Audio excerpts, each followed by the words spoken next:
ચોમાસા પૂર્વે વડોદરા મહાનગરપાલિકા એક્શન મોડમાં આવી ગયું છે ત્યારે મહારાજા સયાજીરાવ યુનિવર્સિટીની ભૂખી કાસની કામગીરીનું પદાધિકારીઓએ નિરીક્ષણ કર્યું હતું। વડોદરા શહેરમાં આગામી ચોમાસા દરમિયાન વરસાદી પાણી ભરાવાની ગંભીર સમસ્યા ન સર્જાય તે માટે વડોદરા મહાનગરપાલિકાનું તંત્ર સંપૂર્ણપણે એક્શન મોડમાં જોવા મળી રહ્યું છે।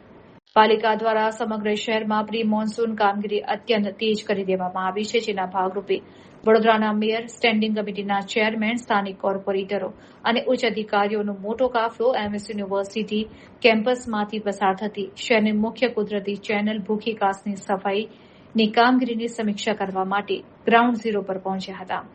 આ ઉચ્ચ સ્તરીય નિરીક્ષણ દરમિયાન મેયર અને અન્ય પદાધિકારીઓએ કાસની સફાઈની સ્થિતિ જાતે નિહાળી હતી અને ત્યાં હાજર મ્યુનિસિપલ કમિશનર સહિતના ઉચ્ચ અધિકારીઓને જરૂરી તકનીકી સૂચનો આપ્યા હતા। પદાધિકારીઓએ સ્પષ્ટ શબ્દોમાં જણાવ્યું હતું કે ભારે વરસાદને સમયે પણ શહેરના નાગરિકોને પાણી ભરાવાની મુશ્કેલીનો સામનો ન કરવો પડે તે રીતે પાણીના નિકાલની વ્યવસ્થાને અત્યારથી જ સુદૃઢ અને આયોજનબદ્ધ કરવામાં આવે। આ સાથે જ ચોમાસું વિધિવત રીતે બેસે તે પહેલા શહેરની તમામ પ્રી મોન્સૂન કામગીરી સમયસર, પારદર્શક અને ગુણવત્તાયુક્ત રીતે પૂર્ણ કરવા માટે અધિકારીઓને કડક તાકીદ કરવામાં આવી છે। હાલમાં વડોદરાના જુદા જુદા વિસ્તારોમાં વરસાદી લાઇનો, ડ્રેનેજ નેટવર્ક અને નાની મોટી કાસની સફાઈ ઝુંબેશ યુદ્ધના ધોરણે જોરશોરથી ચાલી રહી છે, જેથી કરીને ચોમાસામાં વડોદરાવાસીઓની પૂર કે જળબંબાકારની સ્થિતિથી બચાવી શકાય। આજે ઉત્તર ઝોનમાં અમે વિઝિટ માટે નીકળે છીએ। વોર્ડ નંબર 1, 2 અને 3 છે।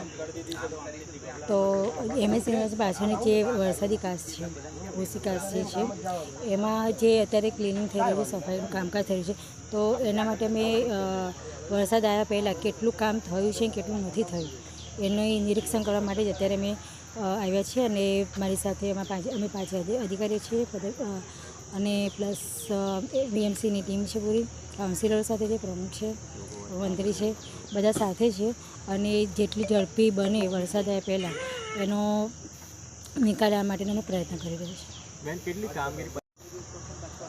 ચોમાસું નજીક છે એટલા માટે જ પૂરી ઝડપે કામ થાય એના માટે જ અમે લોકો અત્યારે નીકળે છે અને એમના અધિકારીઓના બી સૂચન, તેના કાઉન્સિલરના, વિસ્તારના લોકોની સલાહ સૂચનથી અમે આગળ કામ કરીએ છીએ કે જેથી કરીને વરસાદનું પાણી લોકોના વિસ્તારોમાં પડશે નહીં।